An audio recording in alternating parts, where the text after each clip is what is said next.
Percentage ఎందుకు పెరగదు? Commitment ఉండదు మనకి. వస్తాం ధీమాగా కూర్చుంటాం, వెళ్ళిపోతాం, వస్తాం ధీమా కూర్చుంటాం. ఇక్కడ ఏదైనా నచ్చిన బోధ చెప్తే చచ్చి మార్చేస్తాం. మారి నీ బోడి పదవంతే ఎవడకి కావాలి, ముందు నీ బతుకు మార్చుకోరంటే మారుదాంలే అని చెప్పి చచ్చి మార్చేస్తాం. ఏం చెప్తున్నాయి? ఏం కమిట్మెంట్లు ఉన్నాయి చెప్పండి. వాళ్ళని చూడండి.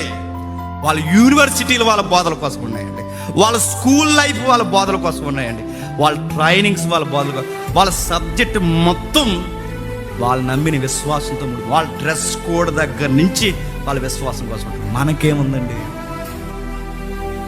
నవరాత్రి భోజనం ఇంకా జరుగుతూ ఉంటుంది, సిగ్గు లేకుండా భయం లేకుండా లేచి వెళ్ళిపోతాం. శివర ప్రార్థన ఇంకా అవధూ లెగిసి వెళ్ళిపోతాం. ఎంత భయం లేడుతాను. వాళ్ళందరూ వాళ్ళ ప్రార్థనలు మీరు కనిపెట్టండి. వాళ్ళందరూ ఒకేసారి మోకాలు వేస్తారు, ఒకేసారి పైకి లెగిస్తారు, ఒకేసారి వందనాలు చెప్తారు. ఆ కమిట్మెంట్లు మనలో ఎందుకుంటలేదు?